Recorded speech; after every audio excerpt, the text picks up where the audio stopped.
এখানে আমাদের সবজি বাগান, এখানে কলা গাছও আছে, কলা গাছ লাগিয়েছি, সেটা আজকে আপনাদের দেখাচ্ছি।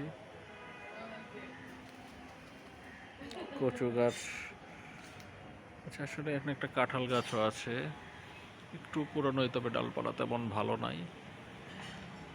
একটি পেঁপে গাছ আছে, লেবু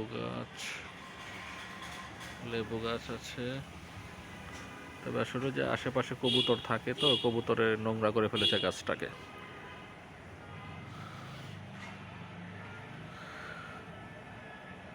কাঁঠাল গাছ,